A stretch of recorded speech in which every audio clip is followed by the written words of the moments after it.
कि देखिए भारत में शुरुआत से ये जो मोहम्मद दीपक है वो अचानक नहीं आ गया।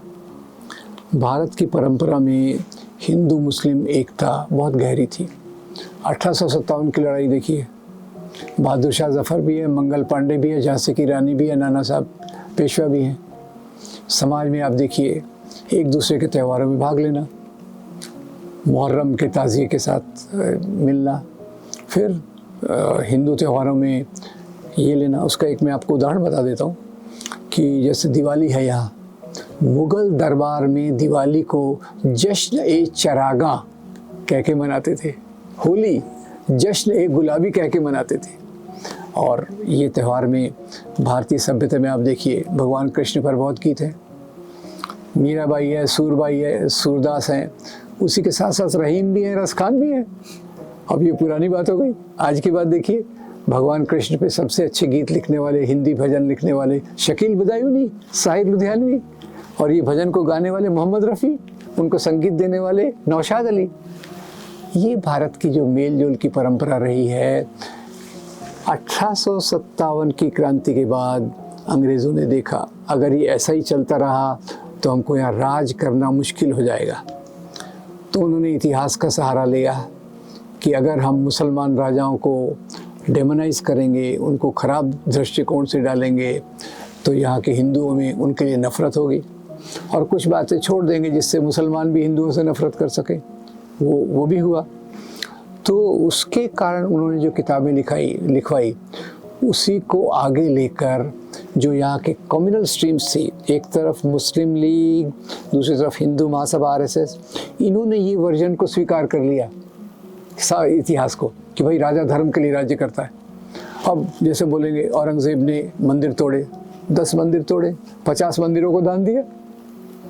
फिर हिंदू मुसलमान की एकता देखिए, अकबर के दरबार में 9 रत्न, उसमें बीरबल भी हैं, राजा टोडरमल भी है, और सबसे इम्पोर्टेंट राजा टोडरमल है बीरबल से ज़्यादा। क्यों? दूसरों से ज़्यादा क्यों इम्पोर्टेंट है? उनका फिनेंस डिपार्टमेंट देखते हैं। औरंगज़ेब के दरबार में हिंदू ऑफिसर्स की परसेंटेज जो थी वो 33% थी। और समाज के लेवल पे मिलजुल कर रहना ये होता था। अब अंग्रेज़ों ने देखा अगर फूट डालनी है तो ख़ास तौर से एक नज़रिया मैं रख रहा हूँ कि मुसलमानों को वैसे उनको वैसे भी मुसलमानों से दिक्कत थी। क्यों? कि भारत में उस समय मुसलमान शासक थे, उन्होंने जो है ज़्यादा राज जो लिया मुसलमान शासकों से लिया। और यही बात मुस्लिम लीग कहती थी, अरे मुसलमान हम तो ग्रेट हैं और हिंदू क्या हैं, वो तो हमारे मातहत रहे। अंग्रेज़ों ने उसी बात को ले लिया कि मुसलमान राजा यहाँ के लोगों की राजभक्ति मुसलमान राजाओं के प्रति थी। तो उन्होंने मुसलमान राजाओं को ज़्यादा बदनाम किया कि इन्होंने मंदिर तोड़े, ज़बरदस्ती धर्मांतरण किया, देखो इनके परिवार कैसे हैं, इतने बड़े बड़े परिवार होते हैं वगैरह वगैरह। तो ये लेकर यहाँ भारत में डिवाइड एंड रूल की नीति चालू हुई। उसको मुस्लिम लीग ने पकड़ा, हिंदू महासभा RSS ने पकड़ा। और इतिहास के आधार पे नफ़रत फैलाना बहुत आसान है, क्योंकि जैसे आज आप RSS शाखाओं में जाके देखो तो क्या पढ़ाते हैं वहाँ?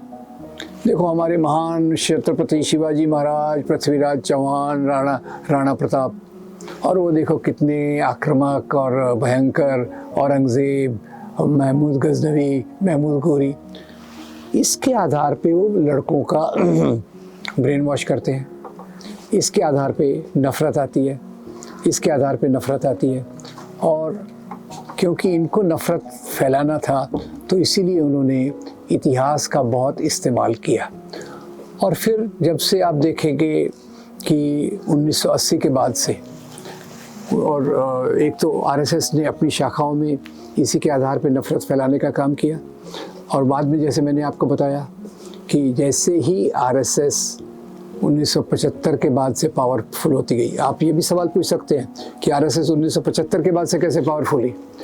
तब तक तो लोग उस पर थूकते थे कि ये तो गांधी के हत्यारे हैं। 75 के बाद क्या हुआ? जयप्रकाश नारायण का आंदोलन हुआ, RSS उसमें घुस गया। जयप्रकाश जी ने कहा अगर RSS फाशिस्ट है तो मैं भी फाशिस्ट हूँ, तो लोगों में उनकी ये बढ़ती गई। फिर वो जनता पार्टी में आए, Lal Krishna Advani information broadcasting minister बने। इंफॉर्मेशन ब्रॉडकास्टिंग मिनिस्टर बनने के बाद उन्होंने अपने मीडिया को RSS के लोगों से भरना चालू कर दिया तो उससे जो इतिहास का उपयोग है आरएसएस के द्वारा समाज में बहुत बढ़ाया गया। और आप देखिए जो भी आरएसएस का एजेंडा है, जैसे राम मंदिर का इशू देखिए, कैसे जुड़ा है, इतिहास से जुड़ा है। अभी नागपुर में दंगे करवाए थे औरंगज़ेब की कब्र से, छावा फिल्म आई औरंगज़ेब के नाम पे। तो इन्होंने देखा है कि इतिहास में मुसलमान राजाओं पे जितना आप कीचड़ उठा लोगे उतना उनके वोटिंग परसेंटेज बढ़ता है, क्योंकि नफ़रत होती है तो दंगे करवा सकते हैं, दंगे करवा सकते हैं तो ध्रुवीकरण होता है, ध्रुवीकरण होता है तो उनका पॉलिटिकल पावर बढ़ जाता है। आप एक एक्सरसाइज कीजिए, 1990 के बाद दंगे कितने बढ़े हैं इसको देखिए। एक ग्राफ बनाइए, दूसरा ग्राफ बनाइए, 1990 के बाद बीजेपी का इलेक्टोरल पावर कितना बढ़ा है। ये दोनों पैरेलल चलेंगे कि जितना इधर दंगे होंगे इतना उधर उनका पावर बढ़ेगा। और ये कई यूनिवर्सिटीज़ के रिसर्च में भी ये बात आई है, जिन्होंने बताया है कि दंगे करवाए जाते हैं, उसके बाद चुनाव में इनको फ़ायदा होता है।